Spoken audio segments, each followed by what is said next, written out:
Hello, welcome to episode 3 of Binge Moto. It's about to go. Binge Moto's here to steal the show. Hello, welcome to episode 3 of the Binge Moto podcast. I was trying to work on an opening catchphrase. I was going to ask my partner, Alan Iverson. That's what I call AI. Yeah, okay. Do you remember basketball AI? Yeah, so I call Alan Iverson. Oh, that's cool. Yeah, so I need an opening catchphrase. So if anybody's got one out there, today I've got a good friend of mine. We were just talking about it. We've known each other for like 8 years now. 8 years, yeah. One of the first people I met when I got back into motorcycling. And he is, I would say you're an expert at moto camping, adventure riding, off-roady stuff. Yeah, not maybe an expert, but I'm getting there. I'm trying to be. Compared to me, he's an expert. It's my friend Greg. Milam. Yeah. I always call you Milam. That's all right. It's all right. I've been called first. Okay. And if you follow him on YouTube, Instagram, and I have to give him kudos for this, he's on TikTok as Camper Beast 1. Yep, Camper Beast 1. Yep. Yeah, which is you're gonna have to teach me TikTok because I think I'm just too old for it, I think. Well, it's a lot like Instagram, really. I mean, the two of them are kind of play off one another, but you know, once I kind of figured it out, yeah, it's not too bad. It's a neat platform. Yeah, you get a good follow. I think my problem is I don't enjoy using it. Yeah, because I don't like that format where one, you open it and it just starts bombarding you with videos without even giving you a chance to like decide what you want to see, you know? Yeah, it's based off of that algorithm. What you look at and what you see, it remembers it. So mine's always either motorcycles, animals, or like family stuff. So I might, because that's what I'm always looking at. Right. Yeah, my wife watches it constantly, and it's either mystery videos or guys with farm animals. I don't know. She got this whole thing where I like donkeys and guys with chickens, and they're just talking about their chickens and their cows and whatever. I don't know why she's into that, but but yeah, I have a TikTok account, but it's like I upload one video, it gets 10,000 views, and I upload another one, and after 4 days has 0 views. I'm like, I don't understand how that works. Well, and I don't know if it's really the hashtags that are on there, depending on what people are searching for. I know that's a big key part of it, and I didn't really realize it, but someone else said that I person that I was watching, or one of the other writers that was giving me some helpful hints, said that a lot of the times on the title line, that's really important, what you put on the title. Okay. He's like, if you're based off of motorcycle stuff, you just make sure you put KTM on all your titles, or dirt road, or adventure riding, or something. Whatever you're trying to do, whatever your niche is, make sure you're adding that on your title. And he said that'll help a lot. So yeah, I'm learning a lot about algorithms and titles. And my buddy that was on last week, if you watch episode 2 with Brandon from Action Motorcycles, he sent me like an app. He's like, you got to download this app to come up with your titles. And I'm like, really? Yeah, but I guess it's app specific as far as getting. It's amazing what it runs up. Getting picked up, like yeah. Because I have videos now. I mean, I've only been at it for a few weeks, and some get like 45 views, and I have some that have over 2,000-3,000 views. Yeah. So it's crazy, because some of my Tell the Dragon videos are up in the 100,000s, and then I'll have 2 videos down from that. I'll do some simple run, and it has maybe 200 on it. Yeah. But like my Suzuki V-Strom, I did an air filter change video, just a little, those are good though, because they stay around forever. Anybody that has a V-Strom is gonna.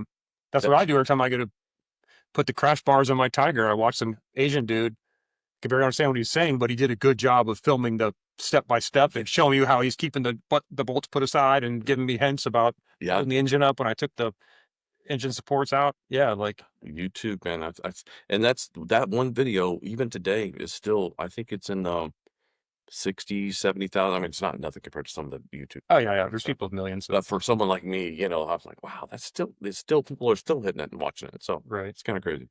Well, we just got back, Greg and I.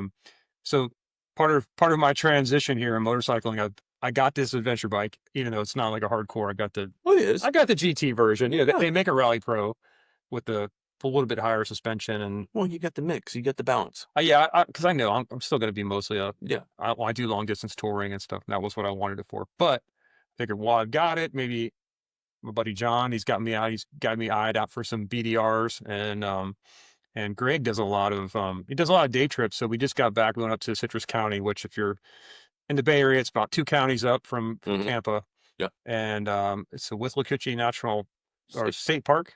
Citrus Wildlife Preserve is where we were at today. Right. It said Withlacoochee. Something. Yeah, that was on like we drove through the tip of that. I think there's Withlacoochee is over here and the preserve is on this side. I'm not sure exactly where they mix at, but they're right there together. Right. Yeah. But it's been raining here a lot, which I guess is good for the roads because there's a lot of sugar sand in Florida. Yeah. So if you don't know, if you're not from Florida, here's what you need to know. If you think Florida and you think Miami or you think Tampa or Jacksonville, that ain't Florida. Florida is like 99% scrub bushes, Pine trees, oak trees, and sugar sand, sand. Hardly any clay. It's almost all soft Yeah. sand, and it's a lot of palmetto trees and swamps. And if you go out, like if you land here in Tampa Airport, within 20 minutes, I could have you would swear you're like in the middle of Tennessee. It's just nothing but countryside, other than the fact that we don't have any elevation changes. Yes. You know, there's a little bit of hills where we were today. Yeah, that's why I go there. It has a little bit of elevation right there because you're feeding off that end part of Brooksville where I guess there's that fault line that runs right down the center of the state. Yeah. But that's just the end of that fault line is where we're at. Yeah. Greg's a lot like me. He makes a lot of runs up to the Georgia, Yeah. North Carolina, Tennessee area. He does a lot more of the off-road fire roads and that kind of stuff up there, which he's talking me into it. Yeah. So today we're working on it. Today our buddy Jose joined us, which eventually we'll get him on the show too, Jose Peralta. And we were on our 3 little dirt bikes, right? Our little light 500 and something pound dirt bikes. I don't know. Jose might have been a little heavier than that. Oh yeah, he came loaded down today. So well, it was good. That was a good test for him, though. That's what I think. Smart That was to his do goal. He wanted to test it. So he really got a good feel for it. Yeah. So he recently bought a Multistrada V4S, or no Rally, the Rally edition. Yeah. He's got the Rally, the full Rally one, but he's got 3 aluminum cases on it, and then he brought an extra bag, like loaded down with camping, because he just wanted to see if he could do it, Yeah. And then Greg, you're on a KTM 1290 R, Super Venture R. Super Venture R. Yeah. It's a badass bike, let me tell That's you. fun. That thing's so much fun to do. Yeah, and I'm on my Tiger 900, which you did great today. I thought you did awesome, man. Especially the sugar sand. Yeah, so the road was mostly packed pretty well, right, where we were. And then Jose got to a part where he looked at it and he just kind of shook his head. No, I don't think I'm going to try that with all this weight on here. Yeah. And so we went ahead to see if he could make it. And then on the way back, you took off, and then I was like, "Damn, did he turn somewhere? Because you were going so much faster than me." Well, I figured you knew your way back. I was like, "Oh, he knows where he's." No, I wasn't. I just was like, man, he must have gone fast, because I thought I was going okay fast, but I guess I wasn't. But anyway, you turned around to make sure I didn't fall, and I got to a port where on the way there I was just took in a different track, but on the way back I went right through the middle of the sand. Yeah, you went right through that deep sugar sand. I was like, oh boy, he's picking a tough line. I was watching you as you come. Oh my god! I saw it like at the last second, and I was like, well, I've been listening to you talk, and I'm like, I know, don't slow down, like unless I'm going to walk it through. Yeah. So I hit the accelerator and just get that balance. Yeah, the bike started doing that little wiggle, but I was like, I don't care. I just gave it more gas, and I just plowed right through it. Yeah, it was fun. It was fun. It was a little nerve-wracking. A little nerve-wracking. That thing starts walking around on you at first. Yeah. Yeah, but it was fun. We had a good day, and weather was perfect for Florida, man. It was crazy today. Oh yeah, it was nice. It was like in the 70s this morning, and even today on the way back, which is almost noon now, it's still only like 80-something degrees. Yeah, it was nice. Yeah, that area where we stopped at, we saw the couple that was 2 up on the bike. That area, he's usually right. That area that we were riding through, we would have never made it that far if it hadn't rained. Yeah, so that reminds me of that story. We stopped for a second. We were just sitting there talking, and he goes, "Oh, here comes a couple riders," and then we're like, "Are they 2 up?" Mm-hmm. And it was a husband and wife, I'm assuming, 2 up on a GS like 800, right? Mm-hmm. Yeah, GS 800. They had their helmet comms on, and they were literally like riding, standing up together. I've never seen anybody. Adventure geared helmets, the whole 9 yards. Yeah, I've never seen anybody ride 2 up in and up. That's impressive. And through that area we just went through. Yeah, and he's really familiar with that area. He said he goes there all the time, so he knows what he's in for. And apparently, he had the right bike for it too. Yeah, nice bike. Yeah, it was a nice bike. He had the full knobby tires and everything. Yeah, it helps. I'm still on street tires, so yeah. See, that's what I'm saying. You did great today with street tires. Yeah, that was. But again, I mean, there's guys that are out there. Once you get the feel for biking and you kind of really get to know how the bike reacts in certain circumstances and stuff, there's guys out there on gold wings with street tires ripping through. Yeah, I know. I've seen crazy videos of guys with gold wings riding straight up the side of a mountain or whatever. Yeah. So I guess, if you got getting the feel for it. Yeah, if you've got the experience, you can do it.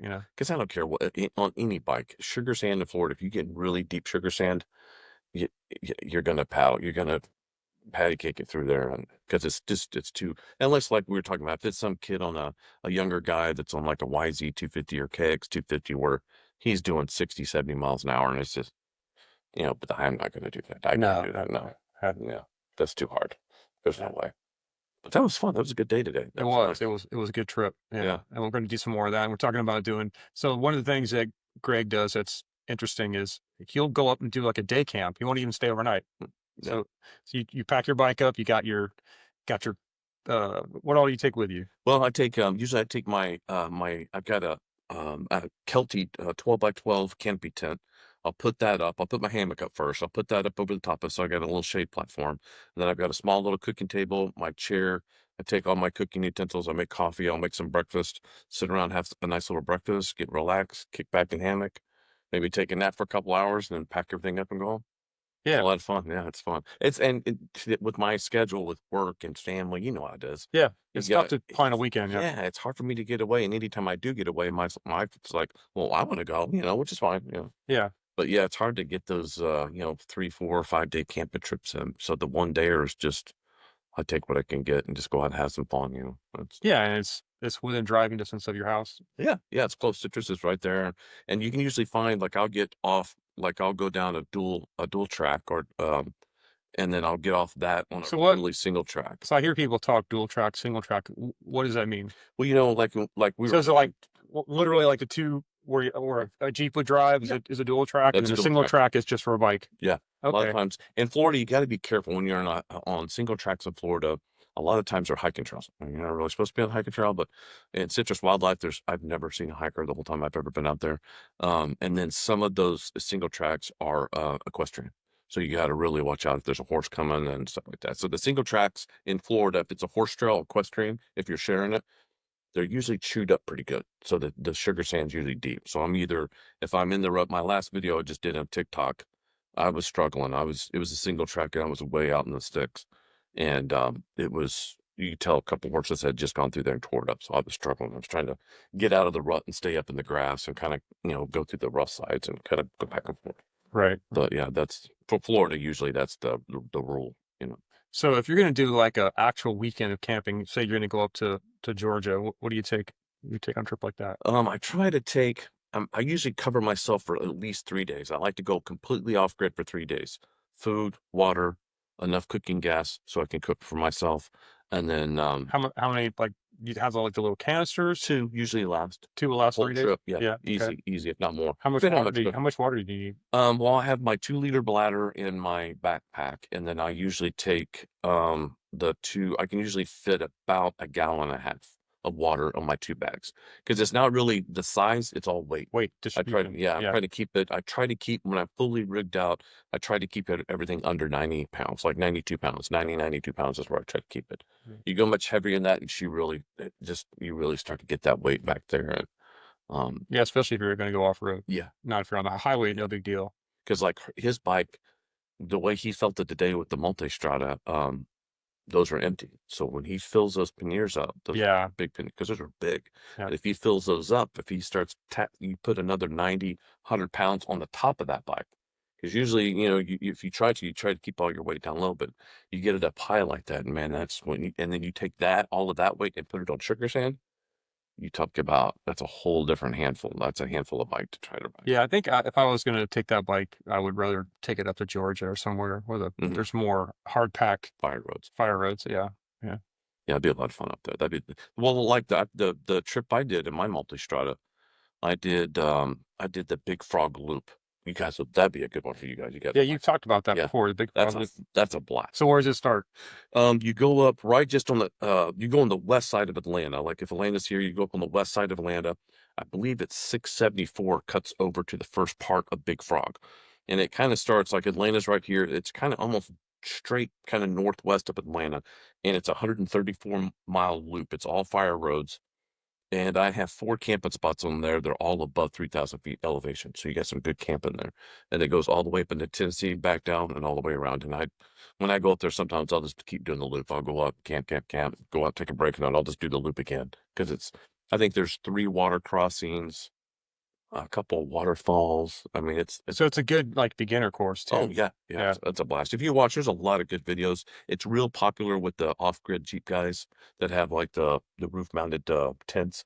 You see a bunch of those out there. But yeah, it's a lot of fun. You guys would love it. Yeah, because my only experience up there, I just back in March, I went up with the family and I did like we went for a waterfall hike, and the road to get to the trailhead was unpaved, you know, gravel and Yeah, I don't know, packed. It's a lot of clay up there, so it was a kind of white clay and rocks and yeah. some big rocks and some big ass potholes.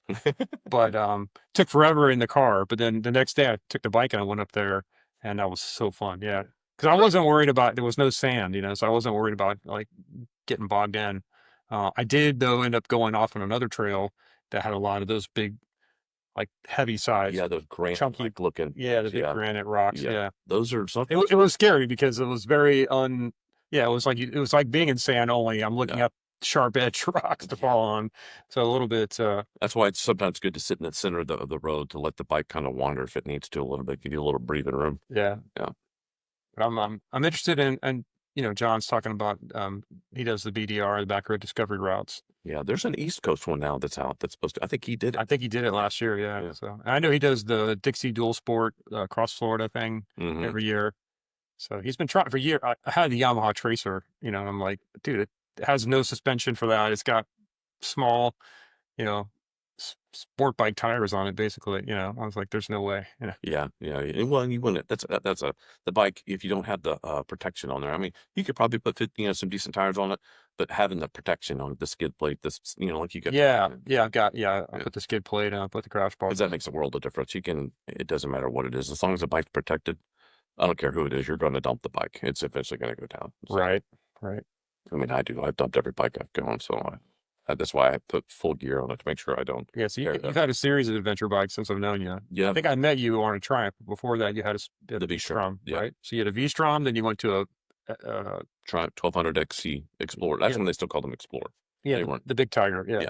yeah, And then Triumph, and then went to the Ducati Multistrada Enduro, the 1200 Enduro, and then the KTM. yeah, KTM's my favorite, though. I love that. yeah. So you're one of the people that's probably pretty happy about the news that KTM's not going to go under. Looks like $800 million injection. looks like they may have found their savior. Yeah. Is that Bajaj, right? That's Yeah, third world's largest. Yeah, motorcycle producer or manufacturer in the world. That's yeah, pretty cool. yeah. Now, I hope they don't take. I hope they don't take away from the quality. I don't know. We'll see. Yeah, we'll see. But we were talking about that last week because especially with the tariffs coming in, we don't know what the prices are going to be like here in Mhm. in America. And I'm also, like I said, I was a little worried about the tariffs just driving the companies away. Like Yeah. they may just choose not to sell here. Like Well, I because mean, America's not a big market for them. Like yeah. total bike sales around the world, it's not. No. Mm. So if it's such an effort to where they're not selling unless they're like a niche brand, like like one of the Italian brands or whatever, they're going to be around. And those guys, you pay that premium anyway. So what's another? Well, like CF Moto's really starting to you're starting to see them come around a little bit. That's one that I didn't know if it'd ever do good in the States. CF They're- Moto, it took off. Like Yeah. you go to our local bike night, and there's tons of CF Moto Yeah. there, especially in the sport bikes. So those kids love them because they're cheap and they seem like they have a decent build quality. I tell you, I can ride one of those Himalayans. That's the The Royal Enfield. yeah. Yeah. That was a great. So the bike. guest I had on last week, Brennan, he's got 3 or 4 bikes now, but his second bike was a Royal Enfield Himalayan because he's got the Desert X like John, and then he's got the Royal Enfield, and he's like sometimes I think that Royal Enfield's easier because he does a lot of roads like we were just doing today, like Mhm. trails and stuff. Because he's in Houston, same thing. It's flat, it's hot. Yeah. They got a lot of state parks with unpaved roads, and Mhm. so that's if you want to ride, that's what you got to do. Yeah, that's a good bike for it too, especially Yeah. there. Yeah, we're trying to plan something where I can go out there and I can ride the Royal Enfield when he takes out the Desert X, as long as we don't go on the highway and we'll be able to keep up with him. But If you go there, you got to go to Austin and go ride. I think it's what the Three Sisters. oh yeah, Three Sisters. Yeah. Yeah, I've heard of that. Yeah, you got to go. That's a great ride. I got to do it a long time ago. Yeah, I think he's done it before. Yeah, that's a cool ride. That's a neat ride. Austin's a cool town. Well, we tried to plan it last year when I was doing my cross country trip. I went through Houston where he lives, but it just worked terrible timing. Like Mhm. he was the whole trip he was home, and then the weekend I got to Houston, he was taking his daughters to Oh, Disneyland. Yeah, so it's just timing was just timing was there. Yeah. off. Yeah, yeah. So we missed it. He just did a rally last week. He went to West Virginia. There's a group running on Facebook, Motorcyclist Map. They have 2 rallies annually, and the spring and the fall. Oh, They okay. just did the spring rally in Mingo, West Virginia. But he Oh, was nice. saying it's amazing up there. It is That beautiful. a lot of great roads. Yeah. Very It's pretty. near like Snowshoe Mountain. I've been to Snowshoe Mountain, but it's been years ago. Mm-hmm. A friend of mine has a condo there or whatever. But yeah, I wouldn't mind going up there and checking that. He was like, there was nobody on the road. You had all the roads. It was like being in Tennessee or Georgia, Mm-hmm. but no traffic. Some really cool tunnels in West Virginia too. If you're coming down 80, there's Yeah. some really cool tunnels. I don't know why West Virginia, but there was a lot of cool. I just remember the one time I got a ride up there. It's like, man, this is like the 5th tunnel I've gone through, and they weren't just like little tunnels. I mean, it was like Yeah. all the way across the mountain. Like I went in one side of the mountain. I forgot what road it was at, but I went in one side. It was sunny and beautiful. I get popped out on the other side, and it's like snowing and I'm like, what? Did I come out to? I thought I came out in a different world or something. But yeah, that's a neat area there. West Virginia is really pretty. Yeah. Yeah. I'm gonna have to make a trip out of that. Yeah. And I like doing not just on the adventure riding. I love going when I go somewhere. I usually am trying to hunt something down. Like I love finding like old abandoned, Like Bigfoot. yeah, Bigfoot, Yeah. hunting him down. But like old abandoned, like, like that radar place that I was telling you about that's down at Citrus. Yeah. No one, that guy's been out there. He's like, oh, I never knew that was out there. And, I love finding stuff like that, caves or, go exploring and Yeah. stuff Who like knew that. there was caves in Florida? Yeah. We didn't get to see them today. All the roads there were closed today. Yeah, a lot of them were. Well, the one where the caves are at, they're on the southwest part of the park, and we could have backtracked and maybe made around, but where that cave is, you guys, we could probably stopped at one point, maybe hiked it in there. I don't know if you guys would have been up for that, but it's worth the hike. If we get a chance to go back up there again, the cave is cool. It's not just huge, but it's neat. You would never know it was there. So, but yeah, Citrus is the one part. I've been to almost every state park in the state of Florida, and Citrus has its own little cool place. I like it. So what else? What other state park would you recommend if you're from Florida and you're looking to do some? Kissimmee's really cool if you like, because the Kissimmee Prairie is really neat because it's a huge open prairie and it's the darkest spot in Florida at night. And it's really big. You'll So no light pollution. You can actually see the stars. yeah, you can see the Milky Way, and it's really popular with the telescope groups that are out there. You'll go out there and there'll be massive telescopes out there at night. So that's a good one. Parts of Ocala is a cool. It's huge, but there's a lot of sugar sand out there because there's so many people out there. It gets chewed up a lot. Right. But if it's been raining like today and it's packed, it's a lot of fun. Especially if you stay up to the northern part, there's a bombing range that's a part of Ocala National Forest, and up there's an area I forgot what they call it. There's a nickname. You're not supposed to go in there, but people go in there and play. There's hills and mountains, and you can kind of goof around and play. Yeah, I was asking you some of the rules today when we were up there. I was like, "Are you allowed to camp here? Are you allowed to do that?" You're like, "I don't know. I've never seen anybody out here. Nobody to tell me no." Yeah, no. I just set up. Most of your state parks, you can off grid camp it there anytime you want. I've never. Yeah, because they have a campground there, but you have to pay to use it. Yeah. The only time you have to be careful out there, and with a lot of the state parks, it's hunting season. You got to really pay attention when the hunting season is. So you don't want to go out there and, at the wrong time of the year. That would not be fun. So Yeah.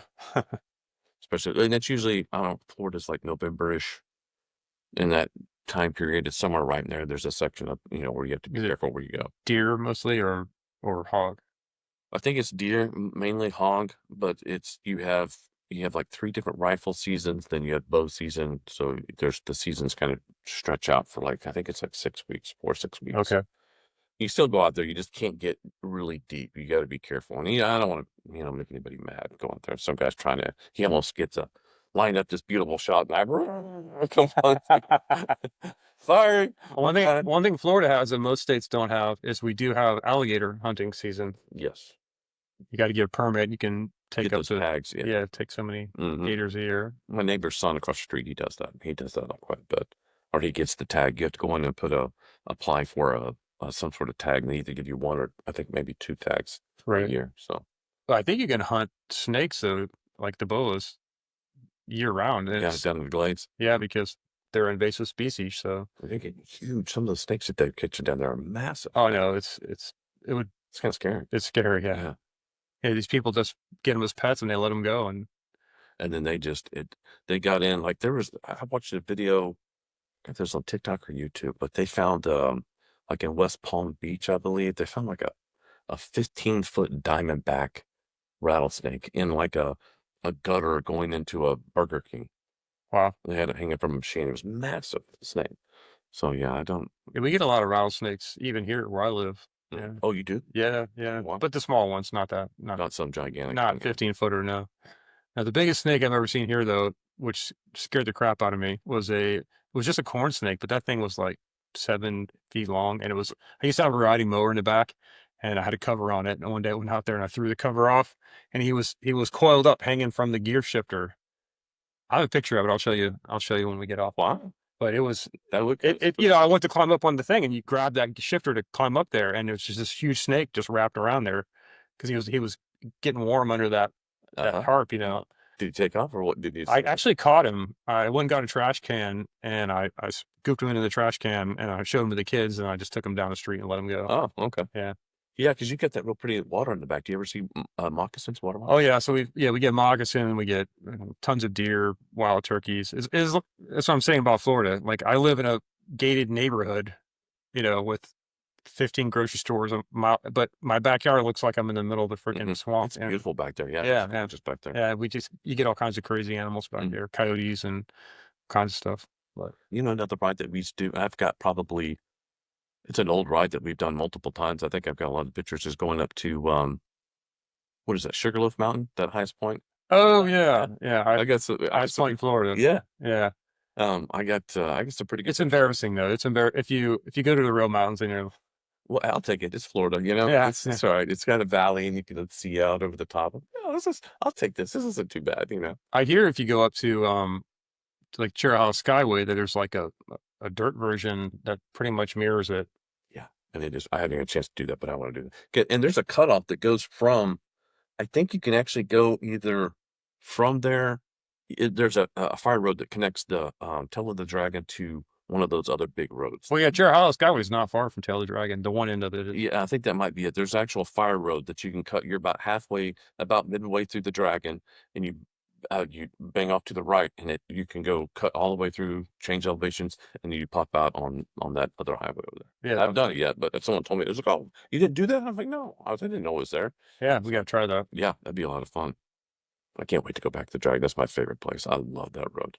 Yeah, we just went up there in March, and that was the same day that I crashed on the Skyway. So, but we still did the Dragon after. We picked the bikes up, dusted ourselves off, and headed straight there. How was the Dragon? Was it open yet? It was open, and it was a Friday that we were there, and they had just repaved it too in the last 6 months. Yeah, so the pavement was like smooth as, beautiful, and hardly any people there. We were there like 1 o'clock on a Friday, and yeah. That's different. Were the people still taking pictures? Yeah, the people were there taking pictures. I think they had just started, and it was cold that morning. When we got up that morning, it was like 30 degrees. Oh, wow. Yeah, that's why we crashed, because it was so cold. Oh, yeah. Hit that black ice. Yeah, but the Dragon was best condition I've seen it in years. I've been going there. I think the first time I went up there on my Bonneville, so it's been 6-7 years ago. But I've gone pretty much every year, at least once. Yeah, I've missed it a couple of times. I need to. Well, I take that back. I've gone up there, but just not on the motorcycle. I did it with my wife in the car, and a couple of the times that I was up there, but it was in a vehicle. So I wish I had my bike up there, but still, that's just an awesome road. Everybody's like, oh, there's roads just as good as the Dragon. Nah, I don't think there's another road that's like the Dragon. I love those elevation changes.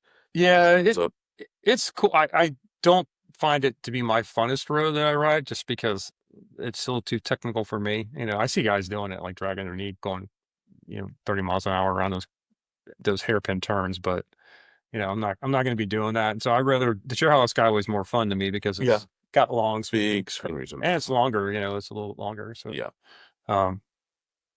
And I do usually ride pretty spirited. have you done the Blue Ridge Parkway? Yeah. Yeah, That's a lot. Now the views from there are amazing. Last time I went up there, it was closed. I don't know if it's open now. Is it open? Yeah. So I went there last year, or maybe the year before last. I guess it was been almost a year and a half ago, and there were definitely sections of it that were closed. Now I know they had, when the hurricane went up there, and they had some issues. So in a way, it's kind of interesting though. You get off of it and you end up going through these little towns, that you would normally see. And Yeah. like you're in Spartan, Virginia, or Spartan. I don't even know what the name of what state I was in. You go through these states, you never know where you are, Yeah. But And it all, and like my buddy Mike's, like he's like, there's no really bad road there. I mean, no matter where you stay, Northeast Georgia, Tennessee, South Carolina, North Carolina, that whole area up there is just pretty much anywhere you go. If you're not on the interstate and you're a little 2-lane blacktop, it's all good because it's my favorite place. I love it there.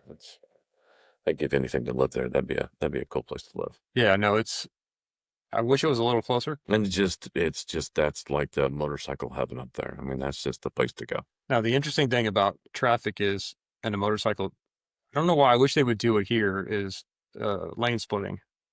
At least So- at the stoplights. Yeah, filtering at the stoplights. Yeah. If it's a solid white line, let it split. Yeah, that's the thing. Like that cross country trip I was most excited about was getting to Colorado. It just passed the law, so it's just went into effect when I got there. So the drivers there weren't as friendly as they are in California. Yeah. You could do it, but they're not making room for you. Yeah. But in California, they see you coming and they get out of the way. Mm-hmm.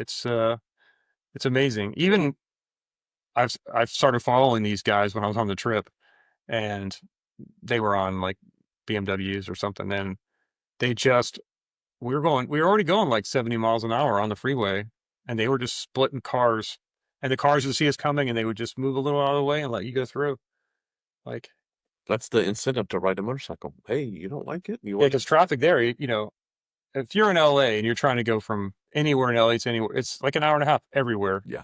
Even if it's only 20 miles, let's go. Oh, it's an hour and a half. Yeah. But on a bike, you can do it in like half the time. Yeah, it's just right through. Right through the middle. Yeah. And I admit, sometimes I'll split anyway, especially on some of the roads in Pinellas County. I won't split like going down the road, but if I'm in the white lane and I see a path and I can get up to the front, I'm going to move up to the front. Yeah. Just so I can get ahead of the herd. Because I usually like to stay, you get those packs of cars. And I usually like to try to stay right in between to where I can see what's out there, see what's behind me. Right. That's kind of a sweet spot. So I try to do what I can to, and you know how it is with traffic. You got to take every advantage. I struggle with finding a good tire. Because it's not that you want to go fast, but Yeah. with my bike, I still like to if I see a little 2-lane road or I see a little spot and it looks like it's safe, nobody's around, I'm going to rip on that thing. I want to be able to, for me, that's the beauty of adventure bike, a true adventure bike. And I'm not holding grudges against anybody else that trailers a bike. I'm not saying anything against that, but I believe a true adventure bike should do it all. Right. Drag race, you should be able to drag in going through the dragon, rip down the dirt road, pack up gear, set the cruise control to 80 and drive 600 miles in a day. Do all of that. That's, that's what I consider an adventure bike. You can do it all, Right. And you can still go to a coffee shop. yeah, still go to a coffee shop, but finding it Just for John in case he's walking. yeah, true. But finding a tire that will do all of that. Yeah. You still want to go rip and do maybe 100 and blah, blah, blah. I'm not going to say how much, but having a tire that can be a good Speed rated for speed, and then also give you some traction on the dirt. Yeah. And also not vibrate the shit out of you on the freeway. And be able to still get maybe 6,000-7,000 miles out of it. That's another thing. I was looking at some of those tires, and yeah, 2,000-3,000 miles and they're toast. Well, like I tell you what, for the money, the Shinko, the 805 Big Bore, those are great tires. They do pretty good on road. They do pretty good off road. They're cheap. The price point is really good, but you might get 4,000 miles out of them, maybe. So it's kind of an offset. Yeah, they're cheaper, but you're gonna have to buy more of them. So Right. But that's been the best tire the only tire that has a V rating that I've found so far are the Pirelli Rallies. They're the only one that's like a 50/50 tire and actually has a 150 mile an hour V rating on it. So if you want to do 150 with that tire, you can. It'll do it. But that's the only one I've I'd have found. to get a different bike. I think the top speed of the Tiger is like 125. Yeah, mine's capped. Mine's cut. The computer cuts mine off at 127. But Oh, does it really? mhm, Oh, yeah, that bike would do 200 probably. I think the one Not guy really, but it'd be about like 154, 153, somewhere right around there. Yeah. Maybe Yeah, you might be able to get that bike 60. is a beast. Yeah. It's fun. It's so much fun. But yeah, the tires, I've always struggled with that. I have bounced around trying to find the right tire, to find that sweet spot. Like I think that my next tire is actually going to be the Moto, the Tractionator. I think it's by Moto Z, but it's called the Tractionator. Yeah. I've heard a lot of good stuff about that. And it doesn't have the higher speed rating. I think its speed rating's a T. I think it's 119, whatever the letter that is, for 119 miles an hour. Which is More more than than enough. yeah, Yeah. yeah. Well, and one of the guys that I talked to that was out, actually, he was at one of the AMA events that I went to. It's been a few years back. We were talking about tires. He's like, well, I said, what about the speed ratings? Is that just a hard line in the sand? He's like, no, that's just to keep everybody calm. He said, just, if the tire's rated for 119 and you're doing 130, just don't do 130 for all day long. It's heat. You don't want to get that tire hot. If it gets really hot, then it's going to come apart. He's like, just don't just sit there at 100 and whatever miles an hour. Just don't do it all the time. If you're just ripping up and doing a quick little, That's all I ever do. yeah, that's all I ever do. Yeah. Yeah. Unless you're on like a Ducati group ride Yeah. where everybody's going 150 for an hour straight. Yeah. Then you better have a tire. You better spend the money and get the, I'd have to be on a whole different bike and a whole different yeah, income bracket. And that's not for me. But, every once in a while, yeah, I like to accelerate. And then every once in a while, I'll like to go fast for just a few minutes, like for a few seconds. few seconds. Yeah. Well, it's so easy, even with our bikes, 0 to 100 miles an hour is like nothing. That's like, people are like, oh my God, 100 miles an hour. I'm like, well, not really. That's 100 miles an hour is nothing. It doesn't feel much different than going 70. No, Not really. no. And I tell you what, Mike's old bike, that GTL he had, the BMW GTL, that bike, for a 800-pound behemoth, that bike was impressive. I saw you use one of those the other day. I was looking at like Marketplace, That and he it could was like it was in great shape, and it Well, only had a few thousand miles, and it was, I don't know, like 15 grand or something. I was like, that's that bike, amazing. yeah, Yeah, that's a beautiful too. Yeah, oh yeah, to get out on the highway on that bike, that is a high performance touring bike. and it is, because he did the whole, he had, stage 2 brand tuning, full exhaust, blah blah blah. He had all the stuff done to it. That bike was, for a big bike, that thing was impressive. Yeah, I remember you and I. What was that road that we used to go on? The big long straightaway. 417. Yeah, so we were on 417, and I was on I was on that little Bonneville, and you were just like, go ahead. Do you want, because he wanted to see how fast he would go. He'd taken the bags off or whatever, and he took off. So I tried it. Of course, the Bonneville thing is capped at like 110 or something, and at 110 it was really struggling to. Yeah, because you didn't have a windshield on that either. No, Yeah. no, not at all. Yeah, So you yeah, had to those really guys get it were- off. Yeah, Get in there. yeah, but Yeah, he loves that. That's his favorite road. We've hit that road many times, because there's a section of it. where yeah, There's nobody. Yeah, there's nobody there. Yeah. Yeah. you can just go. That's one of the places you can kind Yeah. of feel safe to test the bike if Mhm. you want to. there's always dangers with the, animal or critter. True, that's true. Yeah. Yeah, there's always animals. You Yeah. can't account for that. Yeah. Yeah, there's always some of these videos you see on YouTube and stuff where a deer just comes running out of the thing and just literally like bounds in the air and just like, yeah, it's like they were targeting or something. It's Yeah. crazy. I actually, in one of my videos, I was on Green Swamp goofing around, and I was on the Triumph, and I was ripping down this dirt road, having some fun. I got some new tires on. I think I had the K60 Scout, but I got these new tires. I'm ripping down this dirt road and having some fun, and I happened to kind of cut off my glance. I saw these two people standing there, and it looked like a bike down in a ditch. So I kind of slowed down. I go back, make sure they're okay. So I go back and look, and the guy, I stopped, and he's holding his arm like this.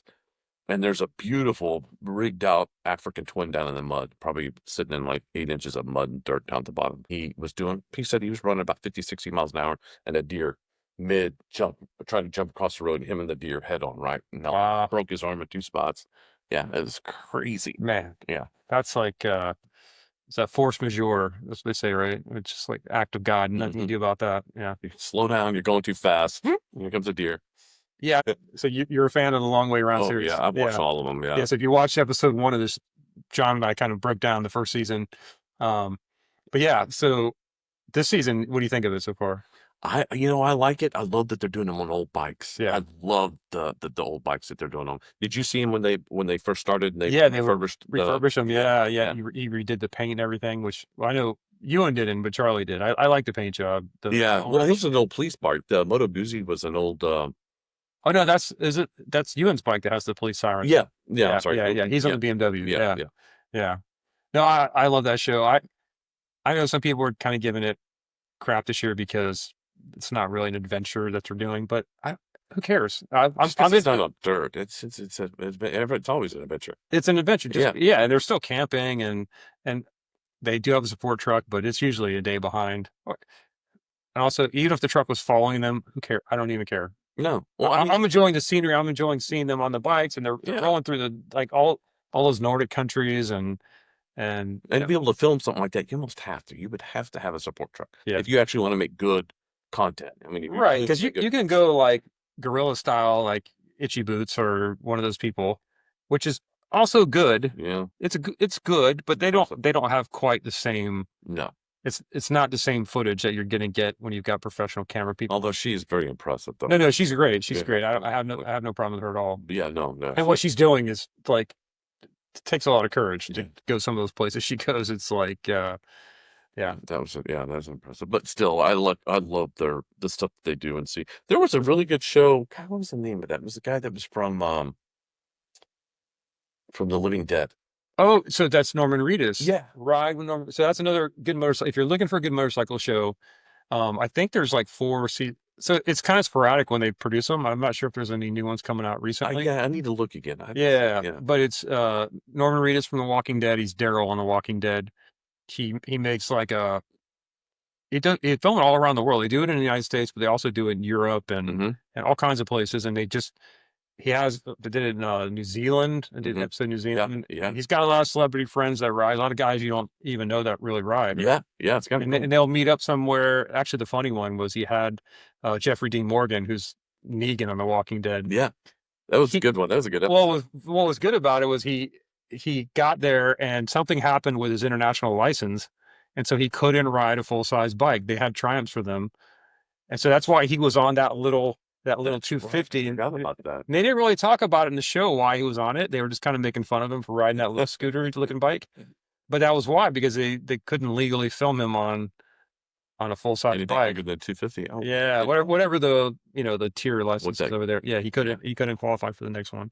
But that's a good show. They Yeah, that is a really good show. Really good show. I enjoyed that. yeah, they have a full camera crew or whatever. Yeah. So Oh, they're not pretending to be on an adventure. It's just it's more of the like if you're it kind of gives you like travel points. Like if you It does. plan in a ride, then you're like, oh, hey, I'm gonna be riding up there. Let's visit. yeah, because they did an episode in Atlanta. They did one in like Austin, and they did one in Tennessee, and they've done them in California. They've done the Pacific Coast Highway. Yeah. Like you said, they'll show you points of interest, like, oh, you should definitely stop by this place, or Yeah. Some cool bike shot that's real retro, or yeah, something. exactly. I did one in Japan. I think he Yeah. did a couple episodes in Japan. It's Yeah. good. Yeah. Yeah, he's been all over the place, man. That's a good show. I enjoy that. I enjoy it. Yeah, I like any of those shows with motorcycles. I'll watch. Yeah, Yeah, it's there's a good.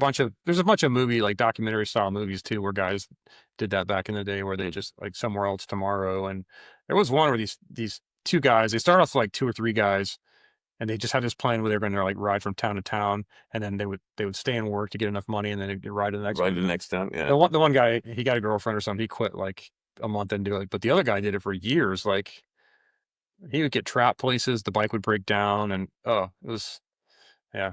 Yeah, I've always wanted to do kind of what you did, where you went to one of my goals as an adventure rider. I mean, one of my big ones, just a big bucket for me to check off, is the Trans-American Trail, where it goes from the East Coast to the West Coast. Okay. It's like 6,000. I'm gonna probably misquote this, but I think the overall trail is like 6,000 and some change, and like 5,400 miles of it's dirt. Oh, Yeah, it's really cool. It's that would be original, original highway that goes. There's a ton of videos. There's a lot of people that have do's and don'ts, what to watch out for when you get out to like Oklahoma and some of the really rough parts. But it's very, very yeah. So on my trip, like Highway 40 is pretty much follows the same route as Route 66. Mhm. So a lot of times, like if I would go into a town or whatever, I would see Route 66 there, and I could ride it for a little bit, but it's not a good like top grade paved highway. a little more rough. There's some really rough spots on it. There were times where it was actually like the faster way to go, and I would be on it for a few hours or whatever, and I'd be like, "Oh man, this is not like you don't want to go too fast. There's just potholes That and bad? and just Oh, like yeah, really? yeah." Because I have friends who's like, "I want to ride Route 66." I'm like, "It's not what you think it is." Yeah. Plan a little extra time in there. You know what I mean? Like don't think you're going to ride 500 miles on it in a day. Well, there's a lot of cool, like old abandoned cities and stuff on it too, right? Yeah, there definitely is. There's like little and there's little touristy places that have survived, like where one place I stopped in particular when I was going through the desert is the only place I could find that has shade and cold drinks and stuff. I saw my phone was overheating, so I found this place, and it was like a little old style, um, like a roadside cafe, and then it had like an old hotel there. Oh, cool. Yeah, I don't even know if you could stay in a hotel or not, but while I was there waiting for my phone to cool off, like buses would pull in and all these tourists would get out. I don't know if they were from Vegas. I don't know where they were from. But they'd all come inside and they would buy, well, you can see I got one behind me here, Route 66 signs Oh, and stickers and mugs and stuff. And then everybody go pile back into the bus, take off. They're all getting coffee, which cracked me up oh, because I wanted a coffee, except for I was so overheated from riding through the desert that I think I drank like 2 giant Gatorades and an iced tea while I was sitting there. But yeah, then another bus would pull in and everybody come piling out. I had my motorcycle parked out there and I had all the stickers on it. I bought a sticker everywhere I'd been. oh, And that was near the end of the trip, so I had like 25 stickers on there. From all the parks and all the little what part of towns. the country was this at? Where were you? This was between whatchamacallit, 29 Palms in California and Okay. Las Vegas. So I had met somebody for lunch at 29 Palms, and then I was gonna meet with a friend of mine that lived in Vegas to stay the night at his place, Mm, which unfortunately I had met for lunch in 29 Palms. So it means I was leaving at like 1 o'clock in the afternoon. It was so hot. It was 115 degrees. yeah, that's Yeah, it was. There was no cooling effect from the wind. It was just made it worse. yeah. Yeah. That was the phone overheated because it wasn't. I have like a wireless charging mount, Hmm. but it wasn't charging, and That so hot. it got so hot the phone was burning up, and I didn't know how to get to where I was going, because it wasn't like I was just on one straight road. I had turns to make, I had no maps or anything. So when I found that place, I went inside and I actually hid my phone in the cooler. Because I remember the one time I drove across Death Valley. It was late at night, and I was like kind of sleeping in the back seat of the car, and I was with my brother, and we were coming from LA and driving out. I forgot where we were. I think we were maybe going to the Hoover Dam, or we are going somewhere. I can't remember exactly. But Yeah, he was like, "Hey, roll down your window. We're getting ready to go through the Death Valley. Death Valley." Yeah. It's true. And as soon as we hit it, it was amazing how hot it got. It was Yeah. just So drop in the temperature. last year, like right before my trip, 6 guys, I think on like a Harley tour, tried to cross Death Valley in the middle of summer, like in August or whatever. And all 6 of them got dehydrated and ended up going to the hospital. I think 3 of them died. Really? Yeah. Okay. No, stay away from it in the summer. Yeah. You can't do it. You just can't do it. Wow. I mean, it was in mid-October by the time I got there, and it was unbelievably hot. Like, I'll never forget, the sun finally went down behind the mountains right as I was getting into Vegas, and the temperature dropped down to like 90, and it felt like a cool breeze. It was insane. Like, if 90 degrees felt like air conditioning, because it had been so hot. Yeah, it was That's so hot. very Yeah, hot. Yeah. Holy yeah. moly. Because for the most part, the trip, I would just take a bottle of water and I would just set it like on the steering yoke, and just drink off of it. I couldn't do it. It was like boiling. Yeah, maybe we'll pass on that, man.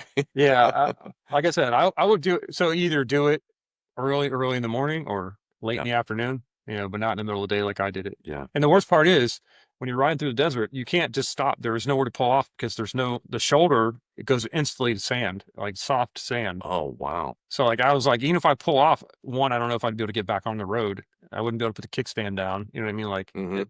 I'm looking at these 2-lane road through this middle of this desert, right when I was leaving 29 Palms. And it was just, there was nothing. There was no people, no cars, and nowhere to stop. And there's no trees, just you see a couple cactuses here and there. Wow. Yeah, it was like, man, I hope I don't break down or run out of gas or I think I might get a flat tire. head north, go up towards Colorado, maybe cut Oh, across Montana. that's why I came. I came across the north, and then Oh, and I then did came it. back I to was south. doing a loop. Yeah, I wanted to see more different places, so I went up through like Kansas City, across Okay. down through California, and then back across the Southwest. I wanted to do Sedona and New Mexico and Arizona Oh, and all that stuff. okay. Which all that's beautiful and Yeah. and not too hot, but that desert part not good. Yeah, that's Yeah. rough. Yeah. Hmm. Yeah. So anyway, we got off subject from the long way around, but that's Okay. funny. Yeah. So yeah, I think the season's been. I'm also like an episode behind. So Yeah, I don't know what happens. Not Well, try to that you watch can it. spoil it, but yeah. Yeah. It's Yeah, I'm gonna watch it tonight when we get back from going out to dinner. I'm gonna sit down and watch it tonight. So yeah, it's good. it's It's fun. a good show. It is, man. I love it. Yeah, it's so funny because they're actually about the same age as we are.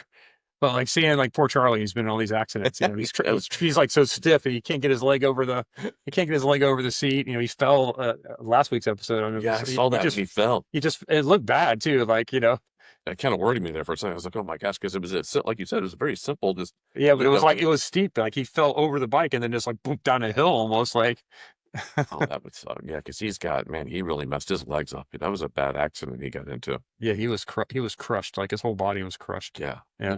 Yeah. Yeah, I'm looking forward to that. I love that show. I'm gonna have to look up the rides though. I'll have to Yeah, look with that up. Ride Yeah, with see if he's Norman got some Reedus. new Yeah, see if what is that on? Is that on? it's like AMC Plus or something like that. Is it? Yeah, I Okay. think so. I'm gonna have to look that up. I haven't watched it in a while. I thought it was tapped out and they didn't do anymore. But there might be a new season in there by now. Do you watch The Last of Us on HBO? Yeah. Yes. Are you caught up on it? Season 2? No. Oh, No. okay. I've watched let's see, where did I stop at? I'll have to look and see. Well, I haven't watched it in a while. I'll say, if you haven't seen Last of Us on HBO, season 1 was exactly the first game. Basically, it's a video game, and season 2 they did maybe half of the second game, but the second game's a lot harder to translate to TV because it's a much longer game. It's got 2 different characters which they mixed in a little bit of the other character, and you can't spoil it now. Joel dies in the second game, so he's not the main focus, right? Yeah. So it happens pretty early on too. So he's in it. He's in season 2, and there's a flashback episode later in season 2, so they kind of keep him around a little bit, but it's focused on the young girls after that. So it's all about revenge and. Yeah, because they're in that little town now, right? Yeah, let's start off there, when Joel dies, and then she tries to go get revenge. So she goes out to Seattle. And then Seattle, they end up going. Well, that's right. I was just getting into the part where the people were hunting him down or were trying to find him. Yeah, they find him. Okay, all right. Yeah. I got to that point yet, but that's okay. No, Yeah. like I said, if you've seen any, because once it happened, then they were talking about it everywhere, because they had to try to like adjust the show, because he's obviously the draw in that show. Mm-hmm. So, Hmm.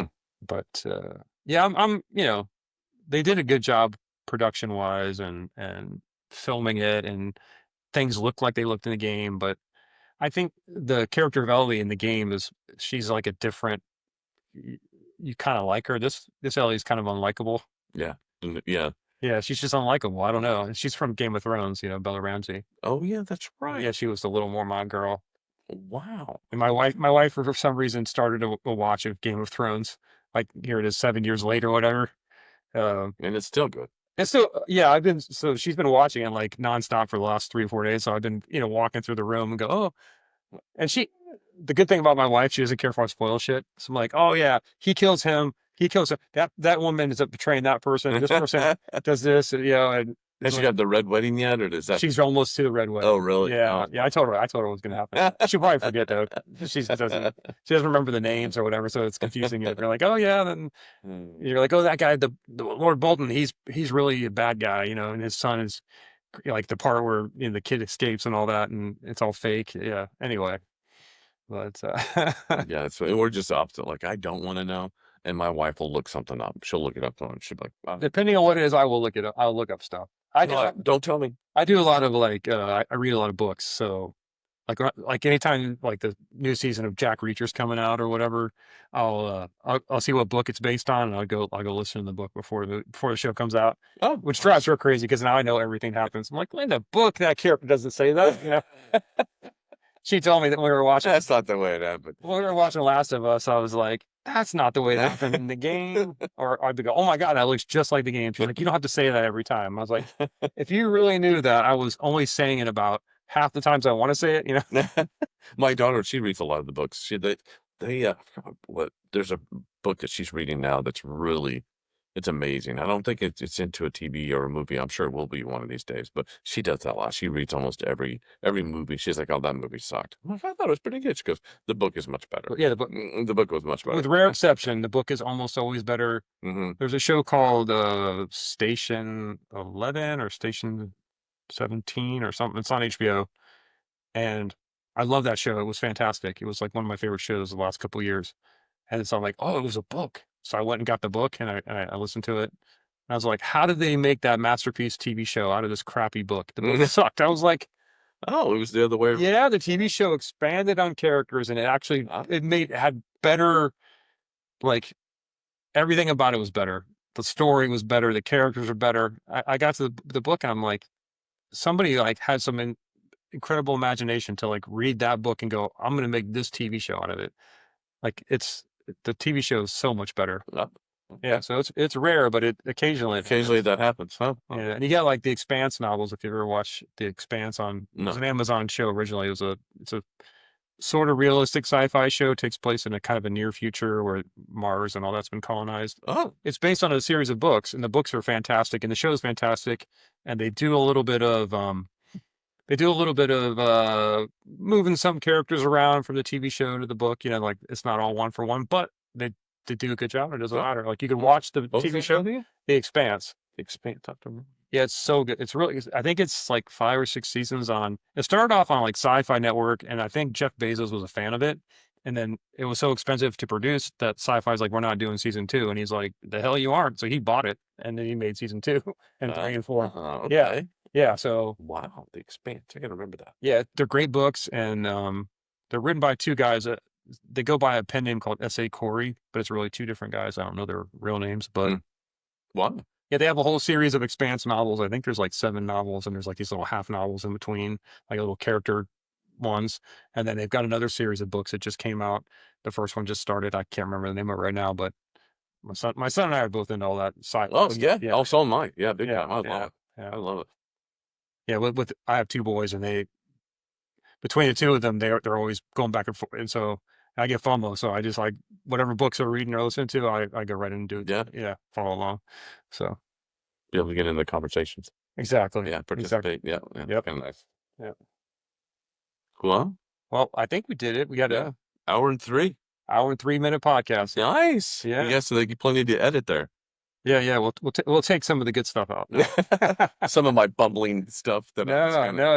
You've been a great guest. I appreciate you coming on. Yeah, it's been fun. I didn't say this in the beginning, but if you made it to here, thanks for joining us, and don't forget to like and subscribe and share it, and Yeah. check out Greg's channel on YouTube and Instagram and TikTok. Yeah. Camper Beast 1. Mm-hmm. He's a good follow. He's got lots of, especially if you like seeing nature videos, like he's always out. He's always standing in the middle of a field somewhere with a tent behind him and pot of coffee at French press. Yeah. Yeah, it's pretty great. But yeah, thanks for joining us, and go ride a motorcycle. Yeah.